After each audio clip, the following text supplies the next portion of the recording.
Feliz sábado! Estamos começando mais uma escola sabatina online. E antes de falar bom dia para vocês, eu já quero apresentar aqui o meu novo convidado, novo mesmo, porque é o caçula dos convidados do colégio. É o Alan, daqui a pouco irei apresentá-lo, ele já está aí abrindo um sorrisão para vocês. E a gente tem que abrir um sorriso para vocês e para esse sábado lindo que começou ontem, na verdade, né, no Porto Sol. Só que nós iniciamos as nossas atividades nessa manhã, às 9 horas. É um prazer estar com vocês aqui, mais uma vez. É um prazer estar entrando na tua casa.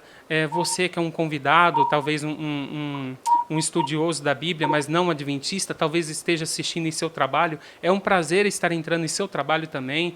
Em qualquer lugar que você esteja, muito obrigado por sua presença, por sua participação. Estamos aqui para estudar a Bíblia Sagrada, a Palavra de Deus, que vem para transformar nossa vida por completo. Que nós possamos sair daqui hoje melhor do que entramos, é a frase que muitos dizem na igreja, então que você possa sair dessa live melhor do que você entrou. Eu quero desejar a vocês um feliz sábado, um bom dia. A semana foi corrida, foi complicada, muita luta, mas que bom que Deus está nos dando a oportunidade mais uma vez de adorar teu santo nome através do estudo de sua palavra. Eu não vou mandar abraço individual hoje, tá? Igual comentei semana passada. Essa semana e na semana que vem, nós estamos dando abraços gerais. Mas eu gostaria que você participasse da lição. Deixa aí seu comentário. Nós não iremos responder nominalmente, né? Não iremos responder pessoa a pessoa, mas nos comentários nós responderemos a sua questão, a sua pergunta. Fica tranquilo que você vai participar e você vai ter um retorno, você vai ter uma resposta para a sua pergunta, tá bom?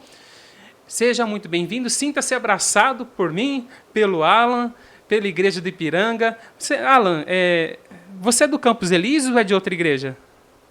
Sim, sou do Campos Elíseos. Sinta-se abraçado pelo Campos Elíseos também. Abraçado aí. Eu quero deixar para vocês as nossas redes sociais. Você que está nos acompanhando aí, pode ir lá dar uma passeadinha no Facebook, no YouTube, no Instagram de nossa igreja, através do endereço IASD Ipiranga Ribeirão. Mais uma vez, eu sempre explico, IASD é a abreviação de Igreja Adventista do Sétimo Dia. E estamos transmitindo pelo distrito do Ipiranga, em Ribeirão Preto. Por isso, você nos encontra em IASD Ipiranga Ribeirão. Facebook, YouTube e Instagram. E pode ser que você esteja nos assistindo através da página do pastor Valdir Carlos. Então, curta lá também, pr.valdircarlos. E, mais uma vez, como eu sempre digo também, quer um estudo bíblico? Entre em contato com a família pastoral através do DDD 11, número 991613686. Pela primeira vez eu estou falando número sem olhar para a tela, de tanto que eu falo eu decorei. DDD 11, número 991613686. Agora eu vou olhar só para conferir. É isso mesmo, 991613686. Solicite seu estudo, a Júlia Carlos ela vai mandar com muito carinho, mande as respostas, ela vai corrigir as respostas, vai devolver para você e vai enviar um certificado de conclusão. Olha que maravilha, vai se tornar um estudioso da Bíblia. Bom, irmãos, os recados são esses. Não se esqueça que daqui a pouco, às 10h30 da manhã, estaremos online, mais uma vez, com o pastor Valdir Carlos, através do culto de adoração. Às 4 horas da tarde, teremos a classe bíblica online também. Então, não perca. Está muito boa a classe bíblica hoje de tarde. Hoje é dia 24, então teremos a presença do Ocimar e do Ronaldo Barra. Nós falaremos sobre a nova realidade. Então, traremos um tema muito importante, principalmente nos dias em que estamos vivendo. 4 horas da tarde, classe bíblica, e daqui a pouco às 10h30, culto de adoração. E também convidamos vocês a assistir o culto evangelístico. O pastor Valdir Carlos está fazendo as lições de Daniel, né? Explorando o livro de Daniel. Amanhã, domingo, às 8 horas da noite, nesses 3 endereços que eu te passei na página do pastor Valdir, você consegue acompanhar a live e mandar o seu nome para a gente orar por você, mandar um abraço especial. Sempre tem um momento dos abraços aos domingos, né? E se por acaso o seu nome não for lido nesse domingo, fique tranquilo. Estamos fazendo algumas melhorias de layout. Algumas igrejas também estão abrindo. Talvez o pastor Valdir não consiga mandar um abraço online ali para você. Mas mesmo assim, você não vai ficar sem culto. Você não vai ficar sem live. Você que está impossibilitado de sair de sua casa, seja por motivo de doença, seja porque você quer se prevenir, não quer se arriscar saindo e indo para a igreja nesse momento, fique tranquilo que as lives continuarão acontecendo. Falei demais. Falei muito, sempre falo demais. Tá aí uma coisa que a gente não combinou, mas eu vou deixar a seu encargo, viu, o Alan? Eu gostaria que você falasse um hino que você gosta bastante para a gente cantar aqui junto com os irmãos. Ok, eu gosto muito do 77. 77? Aquelas pessoas que são boas de hinário, será que elas já sabem qual que é o nome do hino? Vamos ver, coloca aí no... Ó, antes que coloque o hino, coloca aí no chat aí qual é o nome do hino. Vamos ver se você sabe. Eu não vou falar, eu simplesmente vou soltar o hino aqui. Espera um pouquinho as pessoas colocarem nos comentários, ou não? Espera mais 5 segundinhos aí, que o nome é pequeno, então espere mais uns 5 segundos, aí você já solta, então. Certinho, ó. Pronto, tempo esgotado. Pronto. E no 77 eu vou falar o nome. É Jesus o Salvador. Vamos cantar com bastante entusiasmo nessa manhã de sábado.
Prontinho, estamos aqui mais uma vez. Gostaram do hino?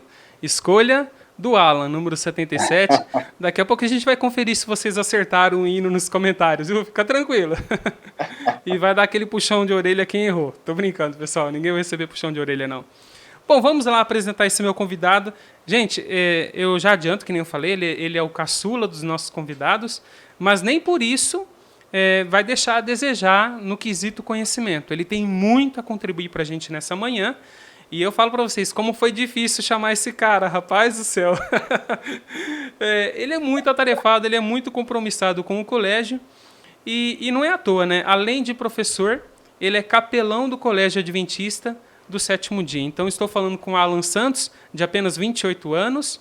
Ele é natural da região de Sorocaba, numa cidadezinha que ele mesmo falou que ninguém conhece, Salto de Pirapora. E ele se formou em teologia no ano passado. É recém-formado em teologia e já está trabalhando aí na obra como capelão do Colégio Adventista Sétimo Dia. E, além disso, que nem eu falei, ele é professor de ensino religioso no colégio. Casado há 4 anos com a Vanessa. Esse é o nosso convidado.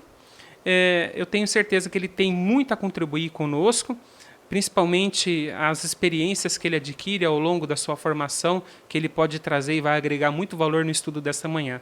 Alan, muito obrigado por estar aqui, por ter aceito o nosso convite. O momento agora é seu, para você mandar o seu bom dia, seu abraço. Fique à vontade. Muito bom, Denilson. É um prazer, amigo. Nesse sábado nós estamos juntos aqui. Seja bem-vindo você que está nos acompanhando pelo Facebook ou por alguma outra plataforma. É um privilégio nós começarmos já o sábado de manhã cedo, acordou, você já tomou aquele cafezinho da manhã, café, modo de dizer, né? Mas você já tomou o seu desjejum, já tomou aí o seu alimento, já se alimentou pela manhã, agora vamos juntos se alimentar da palavra de Deus. Seja bem-vindo, é um prazer poder estar com vocês, com a Igreja do Ipiranga e todo o distrito, né? É um prazer aqui também nós podemos juntos compartilhar a palavra e estudar esse assunto tão importante que é sobre a cosmovisão bíblica. Denilson, muito obrigado pelo convite, agradeço desde já e espero que Deus nos use, nos abençoe e nos conduza e traga uma mensagem ao nosso coração nesta manhã de sábado. Amém. E você falou que você agradeceu pelo convite.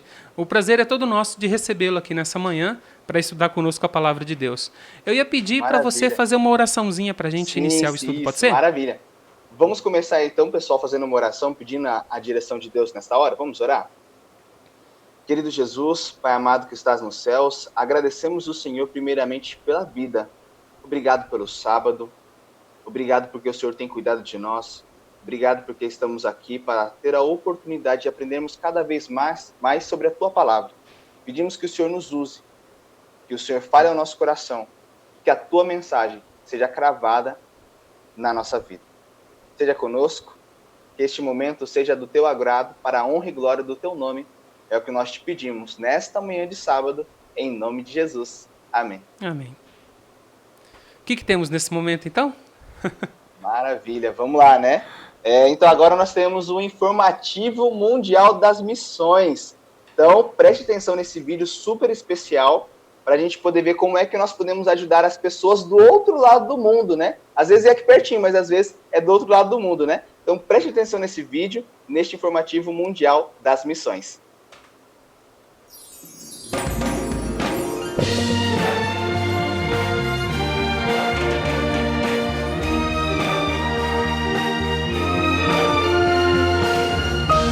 Informativo Mundial das Missões.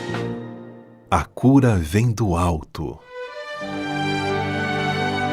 Rami e Sandep estavam realizando um seminário sobre saúde quando foram convidados para visitar uma senhora. Eles estavam promovendo remédios naturais por toda a Índia quando conheceram a senhora Shubhangi. A mulher havia gasto muito dinheiro com tratamentos e remédios, mas nada resolvia. Ela vivia fraca e acamada. Seu filho e sua nora haviam se cansado de cuidar dela e a deixaram sozinha em casa. O casal adventista analisou os documentos médicos e a sacola cheia de remédios. A situação era preocupante. Então eles propuseram que ela parasse de tomar todos os remédios durante 5 dias e seguisse um tratamento deles. Shubhangi concordou. E nos dias seguintes o casal iniciou um tratamento baseado na Bíblia e nos livros de Ellen White. O tratamento era composto basicamente por hidroterapia, massagens especiais e sucos de vegetais nas refeições. Após 5 dias de tratamento, Shubhangi não sentia mais dores e estava completamente curada. Em lágrimas, ela agradeceu muito, mas comentou que ainda sentia falta do seu filho, da sua nora e seus 2 netinhos. Então Sandep e Ramia falaram para ela orar a Jesus, que ele poderia reaproximar a família. Shubhangi não era cristã, e se seus vizinhos soubessem de alguém com uma Bíblia, poderiam criar problemas. Mesmo assim, o casal adventista deu uma Bíblia a Shubhangi, sugerindo que ela lesse uma página por dia, e depois orasse pelo seu pedido. Após 13 dias, o casal missionário soube que a família de Shubhangi estava totalmente reunida novamente. Hoje Shubhangi lê a Bíblia regularmente, e Sandep e Ramia continuam falando sobre Jesus para a senhora. Parte da oferta do trimestre irá ajudar a construir 2 igrejas em Bengaluru, na região onde o casal missionário vive. Sejamos liberais.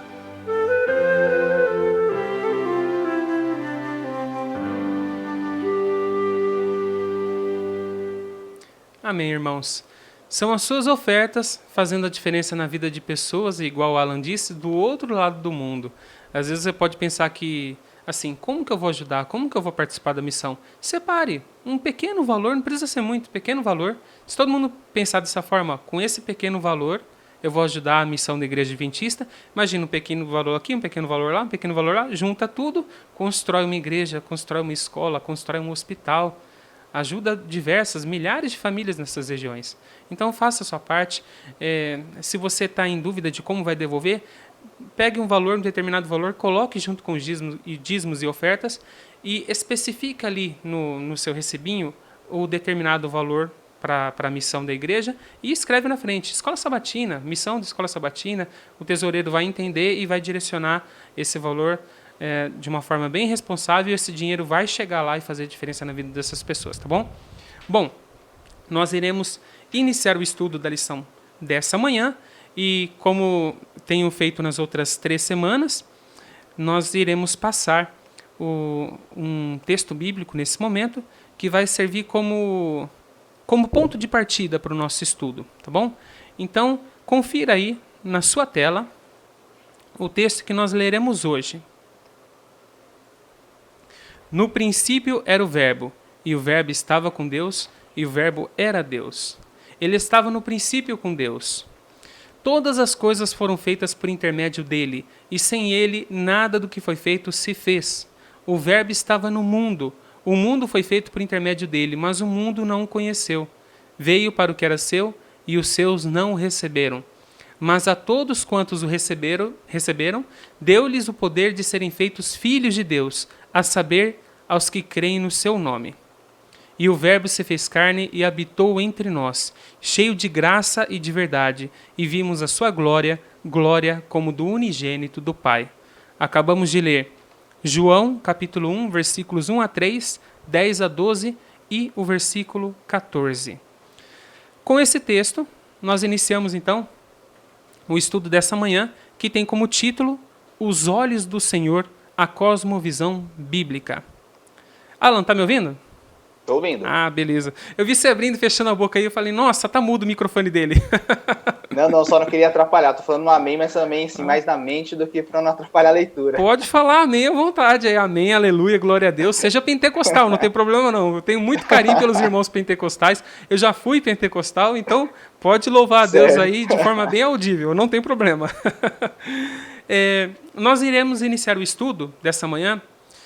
E creio que na primeira pergunta você já vai fazer você já vai dar o significado de cosmovisão, porque é uma palavra diferente, né? Uma palavra que não estamos habituados a ler, a ver nos noticiários, inclusive na Bíblia. A palavra cosmovisão, acho que nem na Bíblia tem. Se tiver, é uma ou outra vez que ela aparece. Mas enfim, eu queria que você fizesse... o nosso estudo está dividido, que nem eu tinha falado, em 3 temas principais. Quem estudou a lição nessa semana, parabéns, vai saber de tudo que está acontecendo. Quem não estudou, convido você a estudar. Iniciamos nessa tarde de sábado a lição número 5, e sábado que vem, Jesus como mestre dos mestres, estará conosco mais uma vez o professor Samuel, para poder falar sobre a lição que está começando nessa tarde. Mas hoje iremos comentar sobre os tópicos de maior relevância da lição que já foi. Lição número 4, Os Olhos do Senhor, a Cosmovisão Bíblica. Pergunta para você, Alan. Agora você vai ter bastante tempo para falar e o pessoal vai ficar tranquilo, não vai ouvir mais minha voz, porque minha voz cansa. Então vamos lá. Eu queria que você comentasse sobre o tópico cosmovisão ateísta versus cristã, que também pode ser chamada de cosmovisão bíblica, a cristã. Certo. É uma pergunta composta. E creio que você já está com a pergunta em mãos aí, né? Qualquer coisa, se faltar alguma coisinha, eu relembro você no final. Mas eu tenho certeza que você vai dar uma resposta pontual. A pergunta composta, bem composta, o que difere a cosmovisão ateísta do modelo defendido pela Bíblia Sagrada? É a primeira pergunta. Junto com ela, já lanço. A cosmovisão bíblica defende as ciências que estudamos nas escolas? Então, seria mais ou menos assim, refazendo a pergunta. É possível identificar na cosmovisão bíblica algumas ciências que são ensinadas pelos homens? E aí, logo em seguida, eu já lanço outra pergunta. Até que ponto Se é possível, até quando, né? E qual é o risco de misturarmos teorias evolucionistas à cosmovisão bíblica? Porque, infelizmente, eu acho que, não sei se você vai citar algum exemplo, mas uma determinada igreja a nível mundial e o seu representante andaram um tempo Uhum. atrás misturando Eu vi teoria isso da aí. evolução com a história da Bíblia. E, e aí eu vou deixar para você responder se isso é certo, se é Tá ótimo. errado. Então, ó, fica à vontade. Foram 4 perguntas aí, o tempo é todo seu para Tá. respondê-las. Você vai me ajudando caso eu esqueça de alguma coisinha, Fica tá? tranquilo. Mas vamos lá. Primeiro, cosmovisão. Para começar, eu acho essa palavra bem interessante, porque quando eu fazia estudo bíblico na minha igreja, antes da teologia, acho que quando eu tinha ali por volta dos meus 19 anos, nós fomos fazer um estudo bíblico daquele livro, A Verdade. E naquele livro, o primeiro capítulo já falava muito sobre cosmovisão, pós-modernismo e tal. E a gente não estava muito acostumado com essa palavra. Eu lembro que a juventude da igreja na época ficava pensando, puxa, mas o que quer dizer esse estudo, né? Cosmovisão tem a ver com visão, né? De você enxergar o óculos que você utiliza para você ver o cosmos, para você ver o mundo, o universo. Então, cosmovisão tem a ver com a perspectiva que você tem do mundo, do universo. Ok? Então, a forma macro que você enxerga o mundo, ela na verdade vai reger a maneira como você vai lidar com cada situação. Por exemplo, ética tem a ver com a sua cosmovisão. A sua cosmovisão, ela vai definir qual é a sua ética, e a sua ética irá definir quais são suas ações. Então, as minhas ações, elas nada mais são do que aquilo que eu identifico como uma cosmovisão, certo? Com a minha cosmovisão, e essa cosmovisão define uma ética. E aí as minhas ações são em cima dessa ética, que está embasada na cosmovisão que eu tenho. Então, a cosmovisão é lá no fundo aquilo que realmente eu acredito sobre o mundo. Muitas coisas que a gente faz, a gente nem percebe, porque a gente não imagina qual é a nossa cosmovisão. Então é importante eu entender qual é a minha cosmovisão, para eu tentar identificar a forma como eu devo agir, para então eu agir de acordo com a ética que eu entendo, pautada na minha cosmovisão. Então, cosmovisão é aquilo que eu identifico o que deve ser o mundo, o que é o mundo, certo? Qual a perspectiva que eu tenho do universo. Bom, eu vou apresentar aqui a princípio algumas perspectivas ateístas, mas não só ateístas. Eu peguei algumas aqui também que são não bíblicas, eu chamei dessa forma, e aí depois eu vou comparar elas com a perspectiva bíblica, a cosmovisão bíblica sobre a criação da Terra. Tudo bem? Eu vou pincelar aqui de uma forma bem breve para vocês. Por exemplo, existe um professor de Oxford que ele trouxe a seguinte teoria sobre a criação do mundo, que nada o que existe hoje é real. Nada. Nada. O que você vê não é real. Eu não sou real. Você não é real. Como se fosse aquele... Tem um desenho animado, não vou lembrar o nome dele aqui, acho que é Detona Ralph, eu acho, um desenho que tem lá, onde nada é real, tudo é uma ficção, né? Tudo é digitalizado, né? Desculpa te Pode falar. interromper, eu posso dar um exemplo. Vai Uma lá. coisa, eu sei que não é legal falar isso numa manhã de sábado, mas uma coisa que pode se encaixar muito bem, as pessoas, há um tempo atrás, as pessoas assistiram uma trilogia chamada Matrix. Então, nada do que estaria acontecendo ali era real. Eu acho que esse exemplo que você está dando é aquele que eles estão veio comentando, que nós somos um fruto digital de alienígenas com supercomputadores. Isso, é isso Uma mesmo, coisa é sem isso mesmo. pé nem cabeça, mas um bom exemplo. Quem assistiu Matrix um tempo atrás, eu acho que isso cairia como uma luva do que seria essa visão defendida por esse estudioso. Mas pode prosseguir. Muito bom. É isso mesmo. Então, de acordo com esse professor de Oxford, tudo que a gente vê, que a gente chama de material, nada disso é real, na verdade. Tudo é digital. E eles, na verdade, esses seres extraterrestres, né, que são fora da Terra, eles tendo seus supercomputadores, então eles criaram a nossa dimensão, certo? E aí, então, nós vivemos simplesmente numa dimensão digital. Nada disso é real. Mas existem outras teorias, como, por exemplo, a Terra surgiu do nada, né? Nós cremos, por exemplo, e agora já vou fazer um paralelo com o que a Bíblia ensina, que a Terra foi criada a partir do ex nihilo, né? Deus, ele cria a partir do nada, né? E essa teoria acredita que a Terra surge a partir do nada. Não que há um criador que cria do nada, mas sim que a Terra se auto-criou do nada, sem ter nada que a influenciou para que ela viesse a existir. Não houve uma força criadora. A Terra simplesmente surgiu, tudo de uma forma inexplicável. Outra teoria, por exemplo, que a gente pode dizer, né? Só comentando um pouquinho antes, essa aqui. Essa teoria ela é bem interessante. Para nós, podemos entender um aspecto, que se você acredita que a Terra surge do nada, você acredita que não existe um Deus por trás da criação da Terra. Consequentemente, você acredita que não existe um ser sobrenatural. Consequentemente, você não vai acreditar em coisas sobrenaturais. Né? E aí, então, você vai acreditar que só esse mundo é o suficiente, só esse mundo é a vida que nós temos e só para ele que você vai viver.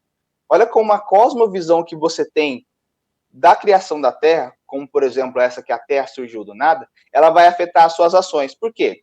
Pensa comigo. Se a sua cosmovisão é que a Terra surgiu do nada, foi criada do nada, ela simplesmente existiu. Surgiu. Você acredita que não existe nada além dessa vida, nada além da Terra, desse mundo ao qual vivemos. Automaticamente, você não vai se preocupar com o mundo vindouro, com a vinda vindoura, automaticamente as suas ações são pautadas no agora. São pensando aqui, nesse exato momento, e na minha felicidade presente. Então, tudo que eu vou fazer é para que essa felicidade se concretize. Como, por exemplo, existe uma teoria, uma linha de pensamento dentro da ética, chamada de utilitarismo. E dentro do utilitarismo e da ética também chamada deontologia, que são duas éticas que são bem interessantes, elas visam a felicidade nesse mundo, no aqui e no agora. Um pensa na felicidade do indivíduo, outro pensa na felicidade do coletivo. Não que pensar na felicidade não seja importante, é importante. Só que existe uma felicidade que é muito maior do que essa felicidade que o mundo oferece.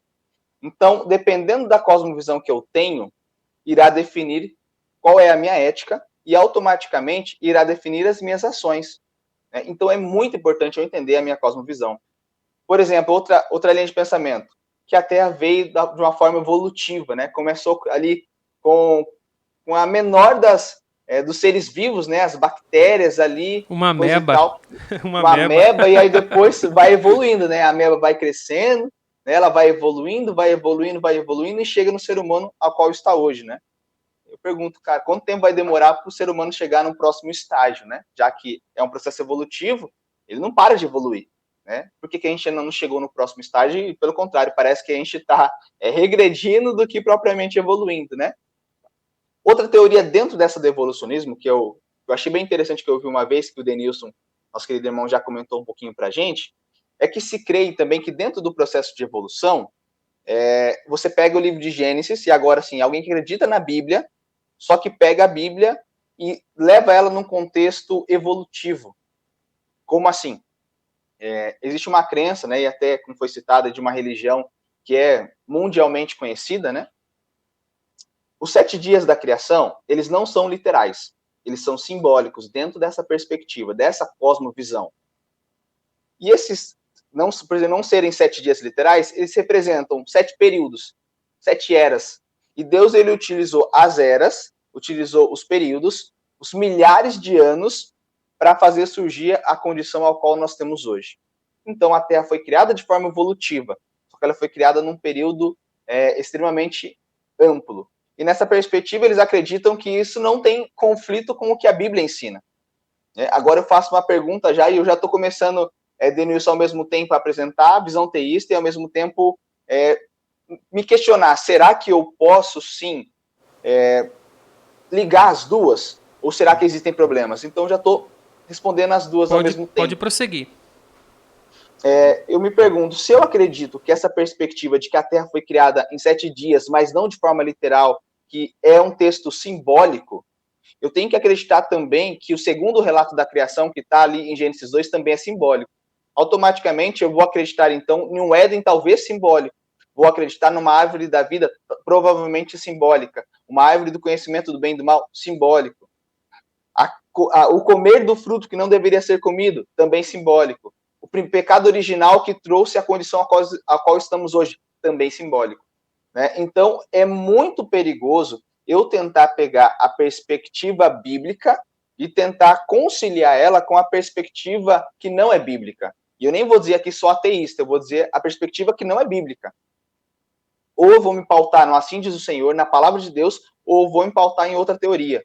Quando você junta as duas, você precisa tomar muito cuidado. Porque o risco que você corre de deturpar aquilo que Deus disse que é muito grande. Certo? Sim, Quer comentar, Denilson? pelo que eu entendi, é que eu não queria interromper esse raciocínio.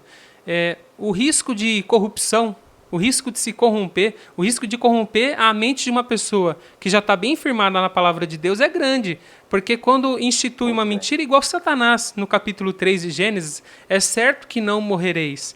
A partir dali é uma mentira atrás da outra, é morte, é desgraça, é dor, é sofrimento. Então, pelo que eu vejo, é exatamente o que acontece em Gênesis capítulo 3. Você introduz uma mentira, logo os valores que você aprendeu são corrompidos, um por um deixa de ser válido, e daqui a pouco a Bíblia se torna um livro de romance, um livro de autoajuda, deixa de ser um livro onde você consegue encontrar o caminho da salvação. Pelo que eu entendo, pelo que eu entendi, é exatamente isso que está acontecendo nos dias de hoje. A gente perde, né, quando a gente não tem a cosmovisão bíblica muito clara na nossa mente, que é o que vai nortear as nossas ações, a minha ética muda, como você disse, a minha ética vai mudar. E se a minha ética mudou, tudo que eu acreditava como sendo verdade já não é mais verdade. Então eu vou enxergar isso numa perspectiva diferente. Né? Não vai ser a minha prioridade, não vai ser o centro da minha vida, não é ela que vai me nortear, né? Vai ser qualquer outra coisa, né? Como, por exemplo, tem uma outra teoria, e isso também tem a ver com a crença em Deus, mas, ao mesmo tempo, você vai ver que não é aquilo que a Bíblia ensina. Como, por exemplo, tem uma teoria que diz que Deus criou a Terra e ele abandonou a humanidade. Para dar um exemplo sobre isso, eu vou falar sobre o dualismo platônico. O que é o dualismo de Platão? Platão ele acredita que Deus criou a Terra. Só que ele criou a Terra e abandonou ela. Existem dois mundos. O mundo de Deus, que é o mundo imaterial, e o mundo material, que é o mundo carnal, o mundo ao qual nós habitamos.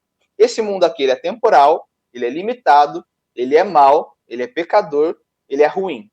O mundo onde Deus habita, ele é bom, ele é atemporal, ele é imutável, ele não muda, ele é perfeito, não tem pecado. Então você tem dois contrastes entre um mundo e o outro. Automaticamente, Deus ele só habita naquele mundo. Deus ele não vem para o nosso mundo para se relacionar conosco. Então olha para você ver assim, como uma perspectiva diferente. Mesmo você que acredita em Deus, quando você não utiliza a cosmovisão bíblica para formar o seu pensamento, a sua perspectiva sobre Deus vai ser totalmente diferente. Você vai pensar num Deus que está longe, um Deus que não se relaciona, um Deus que não se preocupa, um Deus que é transcendente, mas que não é imanente. E a Bíblia nos apresenta, já entrando aqui um pouquinho na perspectiva bíblica, cosmovisão bíblica, né? A Bíblia nos apresenta um Deus que é o contrário. É um Deus que é, sim, transcendente, mas ao mesmo tempo é um Deus que é imanente. Um Deus que está longe, mas ao mesmo tempo um Deus que está próximo. Um Deus que nem os céus dos céus podem contê-lo, mas que ao mesmo tempo ele se coloca no teu coração que é extremamente pequeno. Um Deus que sabe o que é criar as estrelas e todos os universos e as milhões de galáxias que existem, mas ao mesmo tempo sabe quantos fios de cabelo você tem na cabeça. Então, quando você tem a cosmovisão bíblica na sua mente, a sua percepção sobre Deus vai ser totalmente diferente. Por exemplo, se você vai ali, Salmo 53, verso 1, fala assim, ó, o insensato diz no seu coração, não há Deus. É claro, a Bíblia diz isso. Se você não acredita que Deus não existe, amigo, você está sendo insensato. Mas olha o que diz Gênesis capítulo 1, verso 1. No princípio criou Deus os céus e a terra. O que eu acho interessante desse texto é que a Bíblia ela já começa, né, o primeiro livro da Bíblia, não escrito, mas em ordem cronológica aí, né, que é o livro de Gênesis, ele começa apresentando para a gente que no princípio Deus criou. Mas o que acontecia antes? Como era o universo antes? Como eram as coisas antes? A Bíblia não se preocupa em apresentar o que era antes e como eram as coisas antes, aonde Deus habitava antes, quem era Deus antes. A Bíblia ela começa falando, no princípio, no início, criou Deus os céus e a terra. E é interessante que a palavra Bereshit, que é no princípio, né, que está não, mas está digitado, vocês não estão vendo, verdade. No princípio, criou Deus os céus e a terra. A palavra no hebraico, ela é um bet, que ela parece um colchete. Sabe um colchete? Quando se abre um colchete e vai começar a escrever? Simbolicamente falando, é como se esse colchete estivesse ali para dizer assim, o que importa é só daqui para frente. O que estava para trás não é importante. O que importa é que no princípio criou Deus. E é daqui para frente que você tem que entender o que acontece. Né? Dentro dessa perspectiva, a Bíblia não se preocupa, então, com o que vem antes, mas o que é importante para nós é o que acontece depois e o que acontece a partir do momento que Deus cria. Quando Deus cria, as coisas passam a ter importância. Por quê? Porque Deus, como criador, ele vai definir todo o resto para nós. Por exemplo, se você pega os 4 primeiros mandamentos da Bíblia, tá? Começa lá o primeiro, né? Não terás outros deuses diante de mim. Falando que Deus é único. Por que Deus é único? O que define Deus como sendo único? Você tem vários textos que vão seguir na mesma linha de raciocínio. E quando você pega lá em Isaías 45, por exemplo, ele vai nos apresentar que o que define Deus como o único Deus, o único que merece ser adorado, é o fato dele ter criado a terra. Dele ser o criador de tudo. A característica dele de ser o nosso criador define ele como o nosso Senhor. Define ele como o nosso Deus.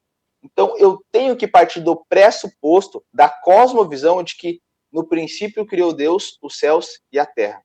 Essa é a perspectiva bíblica. Porque quando eu defino isso, eu vou guardar o segundo mandamento, por exemplo. Você vai guardar o segundo mandamento, não vai adorar a imagem. Por que você não vai adorar a imagem? Você não vai adorar a imagem, até a lição apresentou isso pra gente, né, Denilson? Que quando eu adoro imagem, eu adoro alguma coisa, né? Ou eu busco auxílio, apoio, conforto, querer salvação em alguma coisa que foi criado, isso não pode solucionar o meu problema. Isso não pode me salvar. Isso não pode ser de forma redentiva. Por quê? Porque somente o Criador pode resgatar a sua criatura. E por isso que eu tenho que entender que Deus é o Criador. Se Deus é o Criador, há esperança. Se Deus é o Criador, ele merece ser adorado. Se Deus é o Criador, há reconhecimento de que ele é o Senhor de tudo. Se ele é o Criador, há reconhecimento de que ele é o meu Redentor. Então, a cosmovisão de que Deus é o Criador de tudo, isso me faz entender que Deus, ele merece ser adorado, que há esperança e que há redenção para a humanidade. E, infelizmente, na maioria das escolas hoje, Denilson, isso tem deixado de lado. As pessoas não têm ensinado, os professores não têm ensinado, porque não é o princípio daquele colégio. Os colégios seculares, né? Eles não ensinam a perspectiva bíblica do mundo. Vai ensinar evolucionismo, vai ensinar outra teoria, né? Ah, a Terra é plana, não é plana, né? E fica naquela dúvida, sendo que a Bíblia já é clara sobre alguns aspectos, né? Então, eu preciso entender a importância da educação cristã, aonde ela está pautada na cosmovisão bíblica do assim diz o Senhor. E se Deus é o criador de tudo, ele sabe o que é verdade. Se ele sabendo o que é verdade, o que a Bíblia nos diz é aquilo que realmente é a verdade. Né? Tá mudo, Denilson. Muito obrigado. Há 2 semanas atrás, o meu microfone ficou mudo 1 minuto. Com o Geraldo. Eu tava nervoso, aí eu fiquei nervoso, comecei a me atrapalhar. Valeu, você foi rápido. Obrigado, Alan. Você pontou 2 coisas aqui. É que eu tiro o meu áudio, né? Para não ter ruído nem nada. Você pontou 2 coisas aqui, você foi muito feliz. Feliz, tá? Não infeliz. Feliz. Você disse que a questão dos colchetes, né, que o que importa dali para frente, o que tá para trás não interessa. E eu lembrei de Deuteronômio 29:29, que diz que as coisas encobertas pertencem ao Senhor, nosso Deus, porém as reveladas nos pertencem. Então é muita ousadia, é muita prepotência a gente querer ser igual a Deus, sabe? Querer descobrir o porquê de cada coisa, de onde Deus veio. Deus tem esposa, Deus tem pai, Deus tem mãe. Nós somos limitados, nós crescemos, nós nascemos, crescemos, morremos e vemos isso se repetindo, uma geração gerando a outra, uma geração gerando a outra. Então, para a gente, a nossa mente é limitada. E dentro da nossa limitação, a gente procura entender o porquê das coisas. Só que a Bíblia diz que Deus é eterno. E se ele é eterno, não tem essa de você ficar perguntando a origem de Deus. E outra uma coisa interessante, né, é que a gente nunca vai entender Deus em sua plenitude. Mesmo a Bíblia apresentando várias características de Deus, vários atributos, nem no céu, na eternidade, a gente não vai compreender de forma plena, né? Eu digo que até a palavra eternidade nunca será compreendida por nós. Porque, embora tenhamos sido criados para serem eternos, nós não somos eternos desde o início. Se é que eterno tem início. Eterno não tem início, eterno é eterno. Então a gente entra em parafuso tentando explicar a eternidade, porque nós somos limitados, nós somos finitos. Então não tem como. A eternidade cabe a Deus. Não somos ninguém para questioná-lo, ninguém para questionar sua origem, sua divindade, o seu poder. Então, esse versículo aqui, meu pai sempre fala para mim, em Deuteronômio 29, 29, as coisas encobertas pertencem a Deus, as reveladas pertencem aos homens. E você, num outro ponto que você foi muito feliz também, você falou que Deus é transcendente. E o significado de transcendente aqui, a gente pode trazer para a lição, aquele que vai além, né? Aquele que vai além das coisas. Eu tinha comentado aqui até que ponto a gente pode colocar ciências, o estudo das ciências, para explicar um pouco da cosmovisão bíblica. De fato, as ciências foram criadas por Deus.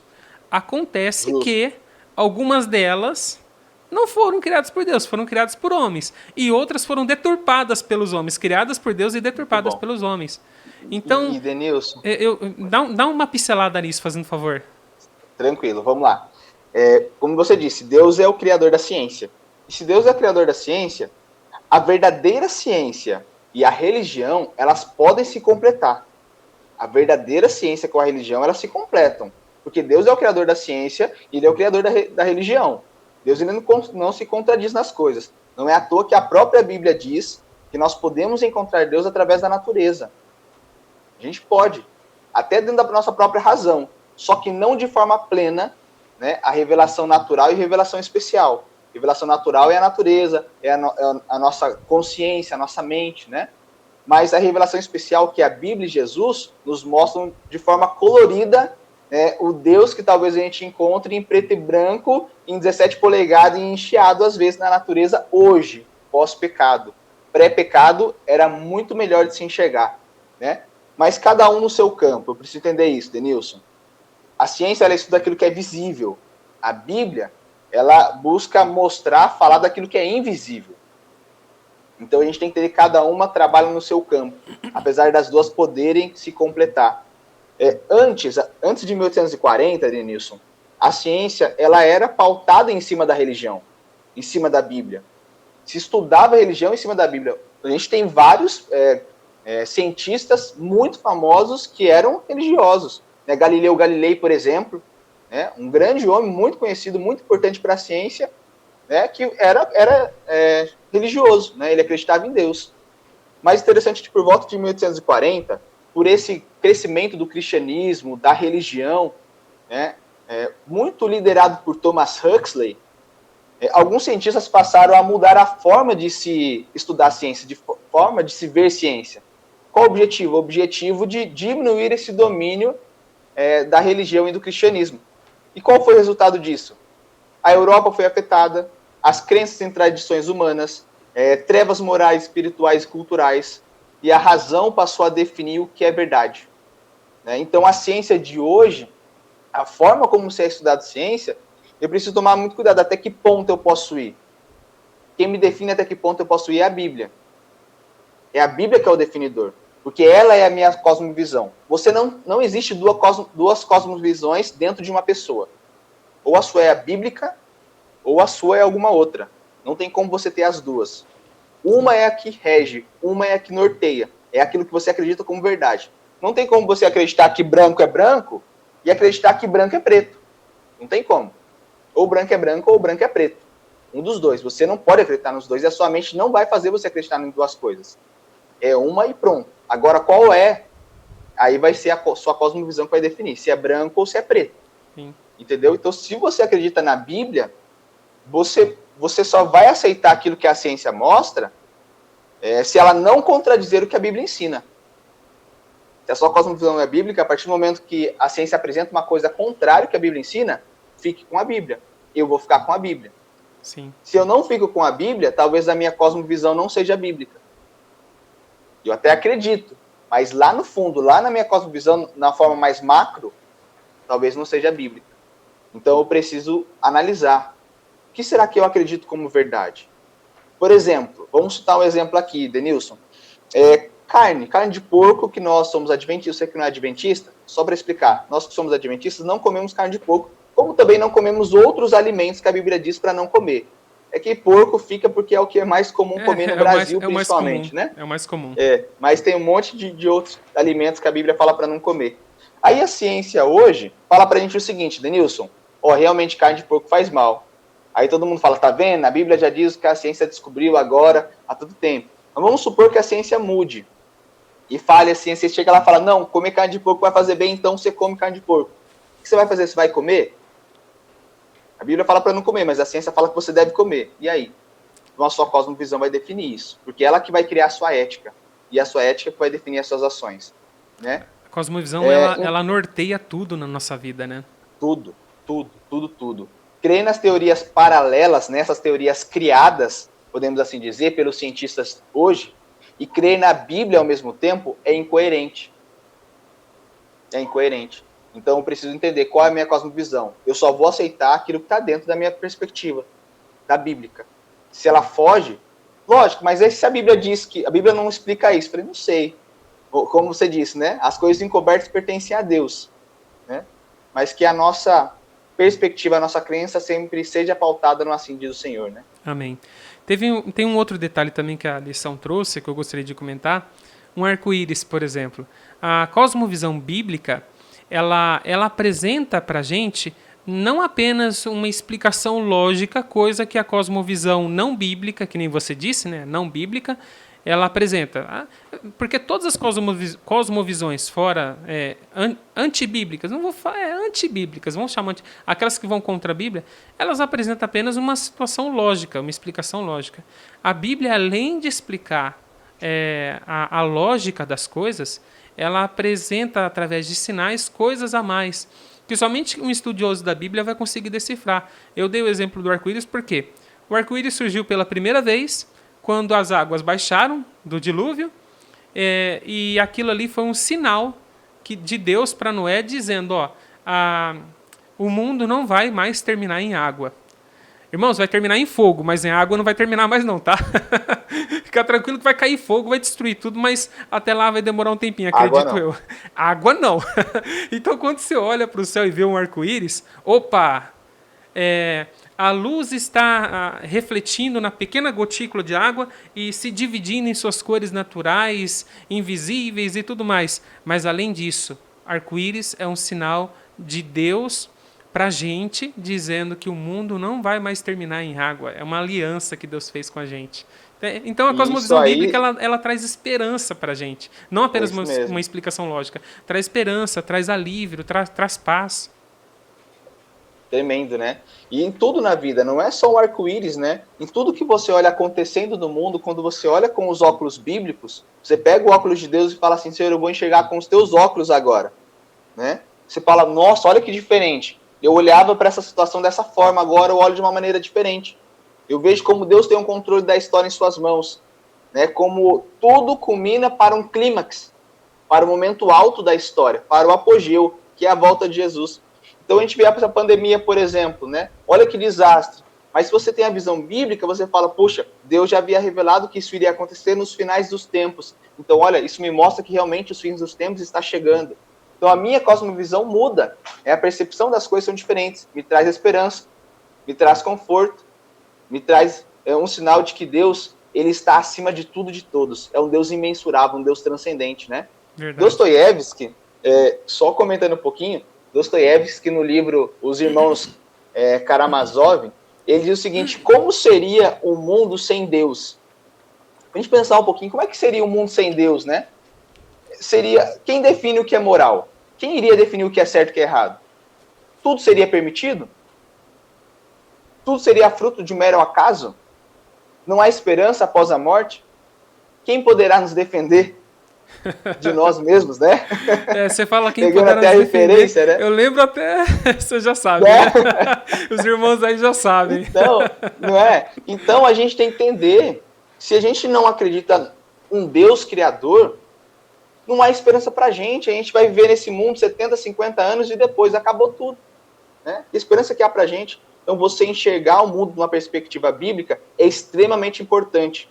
para você viver os desafios da sua vida com esperança, com confiança Amém. e em paz, de que Deus está à frente de Amém. tudo.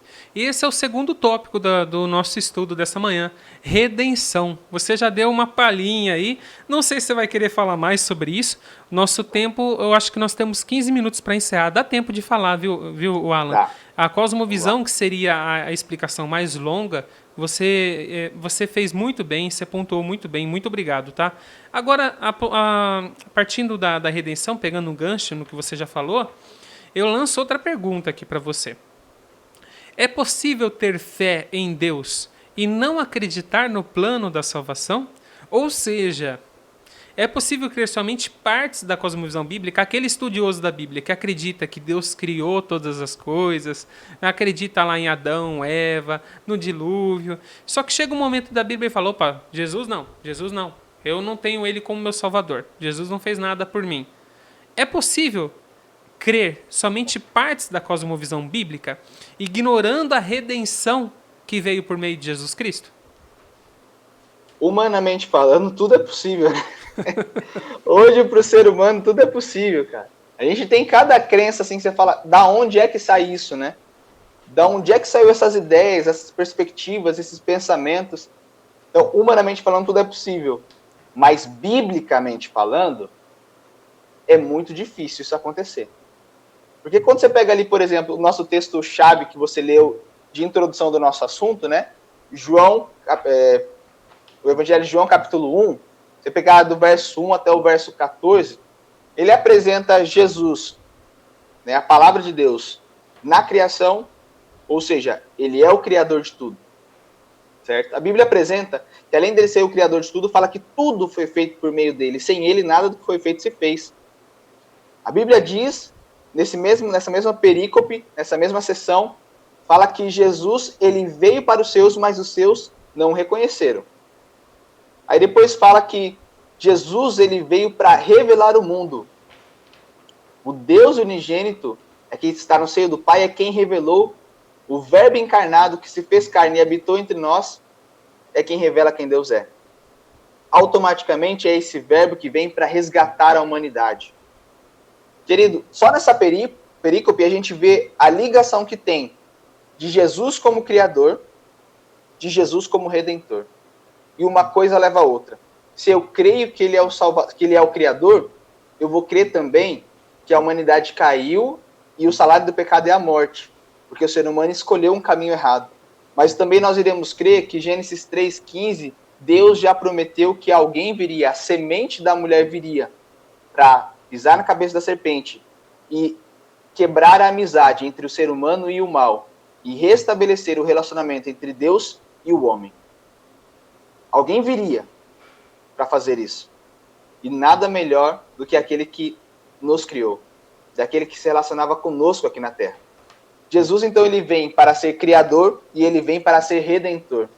E tem uma frase que eu uso, Denilson, eu vou repetir ela depois com mais calma, para a gente poder refletir nela. Somente o Senhor da vida pode dar a vida para resgatar a vida daqueles que perderam a sua. Jesus é o único qualificado, somente aquele que cria a vida, aquele que botou a mão na massa, aquele que sopra nas narinas o fôlego de vida. Só ele que tem a vida em tuas mãos pode dar a sua própria vida para resgatar a vida daquele que está sem vida, daquele que está morto, daquele que está perdido. Então, por Jesus ser o Criador, Denilson, ele também é o Redentor. Nosso Redentor. Sim. Ele é o nosso Salvador, né? E aí, como você disse, muitos hoje querem apenas crer em parte da cosmovisão bíblica, né? Eu acredito só no Antigo Testamento, eu acredito só no Novo, né? Eu acredito em Jesus como um homem, mas um bom homem. Eu acredito que Deus criou tudo, mas não acredito em Jesus. E aí você tem um monte de teoria, né? Quando estudamos a Bíblia de forma correta, Deus é o nosso Redentor, é o nosso Salvador, porque Ele é o nosso Criador.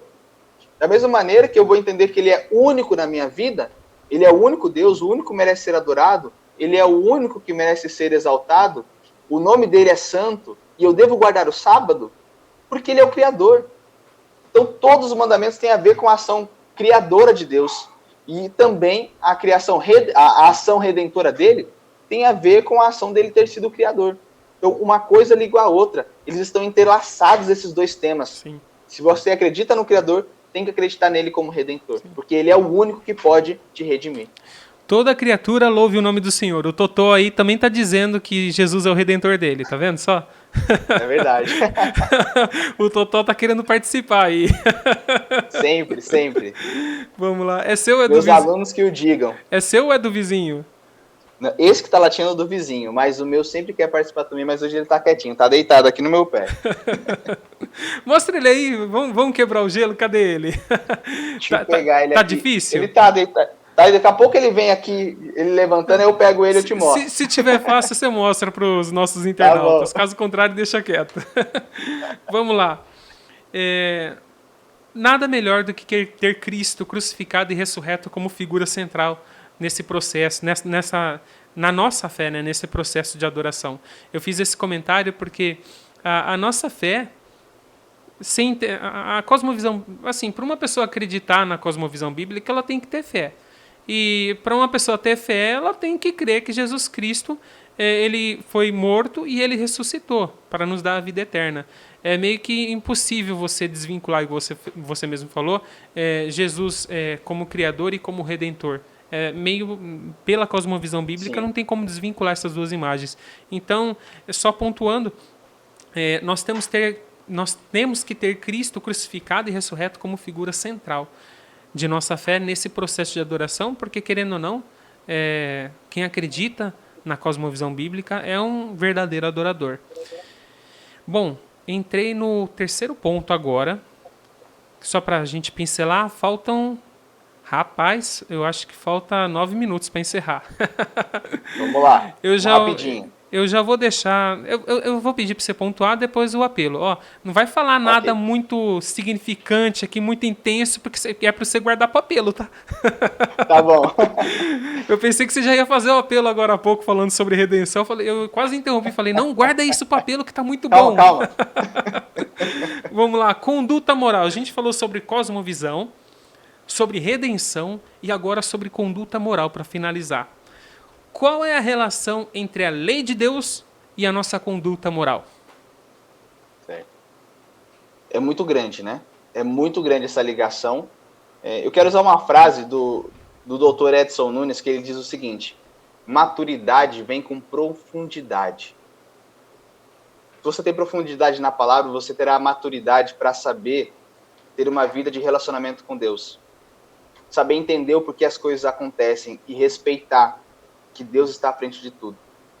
E eu entendendo que Deus está à frente de tudo, isso tem a ver com identificar que Deus é supremo e é soberano. E a cosmovisão bíblica, ela nos apresenta isso. Deus é supremo e é soberano. E como tal, ele está acima de todos. Irmãos, Jesus, Deus, está acima de tudo e de todos. Mais do que a nossa própria vontade, a vontade de Deus tem que ser soberana. Como ele é criador, ele é quem governa. É ele quem rege o universo. Por isso, é ele que define o padrão do que é bom e do que é mal. Gênesis capítulo 1, verso 10, 12, 18, 25 e 31. Deus ele finaliza ali o momento da criação e ele olha e ele vê, analisa a situação e ele fala: e viu Deus que era bom. O texto diz. O verso 31 diz: e viu Deus que era muito bom. Deus, como criador, como governador, como quem rege o universo, é ele quem define o que é bom e o que é mal. Por exemplo, Gênesis capítulo 3, verso 6, Eva, ela olha para a árvore do conhecimento do bem e do mal, e ela fala: nossa, essa árvore é muito boa para dar conhecimento, entendimento, ela é agradável aos meus olhos. Queridos, no capítulo 2 de Gênesis fala que todas as árvores eram boas e agradáveis aos olhos. Só que ela olha na perspectiva dela e ela começa a enxergar como se essa árvore fosse diferente das outras. Ou seja, a cosmovisão dela começou a mudar. Ela definiu o que era bom. Você vai para o capítulo 6, verso 2, você tem ali apresentado que os filhos de Deus olham para as filhas dos homens e eles veem que elas são boas. Se você quiser acompanhar, olha o que diz, eu vou até ler para vocês o verso 2, a gente tem pouquinho tempo. Fala assim, ó: vendo os filhos de Deus que as filhas dos homens eram formosas, Tomaram para si mulheres, as quais dentre todas as mais lhes agradavam. Ou seja, o homem passou a definir o que era certo, o que era bom. Toda vez que o ser humano quer tomar um lugar de Deus, de definir o que é bom e o que é mal, as coisas acabam ruins. As coisas dão errado. Todas as vezes. Queridos, Deus é que define o que é certo e o que é errado, porque Ele é criador de tudo. Então, Ele é o padrão da moralidade. Deus é o padrão perfeito. Sua lei é o que nos revela o seu amor, o que é bom e o que é mal. Se você quer saber o que é amor, vai para Deus. E agora eu vou partir aqui para os minutos finais, tá, Denilson? Porque eu tenho pouco tempo. Sim, pode partir. A educação cristã, meu amado, ele tem um papel essencial. E a educação cristã, eu não estou falando só do colégio adventista, que lá você tem uma base tremenda. Eu nunca estudei no colégio adventista, a não ser a faculdade e agora trabalhando. Eu estou maravilhado do que eu tenho visto no colégio adventista. Eu estudei em escola pública a minha vida toda. É totalmente contrário os ensinos, questões morais. Queridos, a educação cristã tem um papel essencial e isso envolve a sua casa. Você tem um papel para exercer dentro da sua família. A educação cristã, ela começa na sua casa. E a forma como você educa, como você ensina, o que você assiste com a sua família, é extremamente relevante para quem o seu filho será. Para qual cosmovisão ele irá formar sobre o mundo. É a cosmovisão de super-heróis? Ou é a cosmovisão do herói? Diferentemente... Quer falar, Denilson? Não, eu pensei que você tinha parado. Eu ia falar assim, esse está sendo o nosso apelo, né? Porque tá muito bom. Sim. Já termina, aqui, já engancha o apelo aí e vai embora. E, queridos, diferente das escolas seculares que ensinam então essas ideias de homens que enfraquecem as bases de nossas crianças e adolescentes, a educação cristã, e aqui eu coloco sim a educação adventista, ela tem como objetivo fortalecer a cosmovisão bíblica e apresentar aquilo que Deus revela como verdade sobre a criação, redenção e sobre conduta moral. A ciência e a cultura, infelizmente, elas mudaram a cosmovisão das pessoas dos nossos dias. E se tem apresentado uma verdade alternativa, se é que podemos nós chamar assim. A educação adventista tem como finalidade restaurar a cosmovisão bíblica que tem se perdido no decorrer dos anos. Querido, é muito importante você viver dentro dessa perspectiva, dentro dessa educação que vai ajudar os seus filhos, que vai ajudar você mesmo a se tornar uma pessoa que vai enxergar a vida, o mundo, de acordo com o que Deus entende e que Deus sabe que é verdade. O amor de Deus e ao próximo são pontos essenciais, Denilson, que precisam novamente ser ensinados. As pessoas hoje não têm mais amor. A Bíblia diz que nos finais dos tempos o amor iria se esfriar, e isso já acontece em nossos dias, Já amados. está acontecendo. Queridos, a educação cristã, a educação adventista tem um papel tremendo para levantar novamente esse amor ao próximo e esse amor a Deus. Coisas estas que felizmente se perderam. Querida, a educação cristã, ela é essencial e isso começa dentro da tua casa. E eu pergunto, qual é a cosmovisão que você tem ensinado para a sua família? Qual a cosmovisão que vocês têm vivido dentro da casa de vocês? Qual a cosmovisão do mundo que o seu vizinho tem identificado em você dentro de casa? E eu já deixo já um convite para você. Se você tem a oportunidade de colocar o seu filho dentro da educação cristã, coloque. Eu não tive esse privilégio. E hoje, ao eu trabalhar dentro desse contexto, eu vejo o quanto eu perdi. Vale a pena fazer um esforço. Vale a pena se dedicar. Vale a pena fazer o máximo que você puder para ajudar a sua família a viver cada vez mais dentro dessa educação. Uma educação que levará para a eternidade. Uma educação que acredita que Deus é criador de tudo, que Ele é o nosso Redentor, que Ele que define o que é certo e o que é errado, e Ele também é o governador da minha e da sua vida. Que Deus te abençoe, que Deus te traga paz e que Deus nos ajude a enxergarmos com os óculos dele. Porque esses óculos, sim, nos revelam a verdade. Que Deus te abençoe, que Deus te traga paz. Amém. Olha, É muito além do ensino. O próprio slogan diz, é muito além do ensino. É um investimento que o pai e a mãe estará fazendo para a eternidade do filho. Não é indulgência. Não confunda, irmãos, isso com indulgência. Tudo tem um custo. Infelizmente, tudo tem um custo. As coisas precisam ser pagas. Só que você que fala, é muito caro, é muito barato, tá um preço bom. Não importa o preço. Nem devia estar falando de preço agora, mas assim... Salvação não tem preço, né, Denilson? Salvação não tem preço. Eu estudei em escola pública também, minha vida toda. Você tem aproximadamente a minha idade, Alan. Na época que a gente estudava na escola pública, a coisa não estava tão feia igual está hoje. Porque era uma bênção no nosso tempo. Eu acredito que até no seu tempo né? Não tem muita diferença de idade entre a gente. Eu não vou falar a minha idade, não. Ele tem 28 anos, só que eu não vou falar a minha idade. Então foi bom. Foi bom a nossa época de escola pública. Tá certo, com alguns ensinos contraditórios à Bíblia. Graças a Deus, o Espírito Santo iluminou a nossa mente para estudar a Bíblia, descobrir essas verdades. Só que hoje em dia, a escola pública, por mais que os professores se esforcem, eles são esforçados, os alunos são terríveis, sabe? O ambiente é terrível, venda de droga, sabe? Nossa, eu nem vou falar o que tem numa escola pública hoje em dia, que é lastimável. E aí você vai para um colégio adventista, o que você encontra? Você encontra só coisa boa.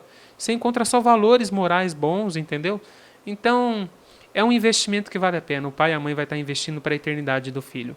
Bom, já deu o nosso tempo, 1h10 aqui de transmissão. Alan, eu gostei muito da sua participação, quero te agradecer, tá? Você volta aqui com a gente dia 21 de novembro, correto? Tá ótimo, isso mesmo, dia 21. Oitavo tema, 21 de novembro. E sábado que vem teremos a presença, mais uma vez, do Samuel. Samuel retorna aqui com a gente para o 5º tema, Jesus como mestre dos mestres. E eu não sei se eu faço oração final ou se eu peço para você fazer. Quem faz? Você pode... Se quer, eu faço. Eu gostaria que você fizesse. Fazendo um favor, tá ótimo. Faz a nossa oração final. Será, irmãos? Se você puder, feche os seus olhos nesse momento. Jesus, o Senhor que é o centro da Bíblia, o Senhor que é o nosso Criador, o Senhor que cuidou do povo de Israel durante o deserto e depois o levou até a terra prometida. O Senhor que viu o seu povo o rejeitando, mas o Senhor que mesmo assim veio, se tornou homem, foi rejeitado pelos seus, mas ainda assim escolheu morrer para nos salvar. O Senhor que é o nosso Redentor e que um dia voltará para nos buscar. Essa cosmovisão que deve nortear, Pai, a nossa vida, mas que muitas vezes temos deixado que filmes, ciência, cultura, influenciem a nossa mente a tal ponto de perdermos muitas vezes esse óculos, que são os teus óculos, Senhor. Pai, por favor, tenha misericórdia de nós e nos ajude a identificarmos a cada coisa deste mundo com a tua visão. Cada momento difícil, cada tribulação, mas cada bênção, cada coisa que acontece, que a gente venha tentar enxergar as coisas da forma como o Senhor gostaria que nós enxergássemos. Pai, nos ajude a fazermos do nosso lar um lar de educação cristã. Que aquilo que nós venhamos assistir, falar, fazer, agir, seja para revelar a cosmovisão que temos do Deus Criador, Redentor e que breve voltará. Que o Senhor nos traga a tua paz, que o teu Espírito esteja conosco, Senhor. Eu peço a tua graça, a tua misericórdia e a tua ajuda para vivermos essa maravilhosa educação, que é a educação cristã. E hoje nós temos ainda o privilégio de termos um colégio adventista que é norteado pela tua verdade. É uma bênção, é um privilégio que temos e louvamos o Senhor por ele também. É em teu nome que agradecemos, pedimos e louvamos. Amém. Amém. Obrigado, Alan, mais uma vez. Volta aqui com a gente dia 21 de novembro. E agradecemos a todos os irmãos. Sintam-se abraçados mais uma vez pelo Ipiranga, pelo Campos Elíseos, igreja do professor Alan. E nos vemos sábado que vem para mais uma Escola Sabatina. Fica agora com um culto de adoração com o pastor Valdir Carlos. Um grande abraço, irmãos. Tchau. Quer dar o tchau aí? Aê! Tchau, tchau, pessoal. Deus abençoe. Tchau, gente.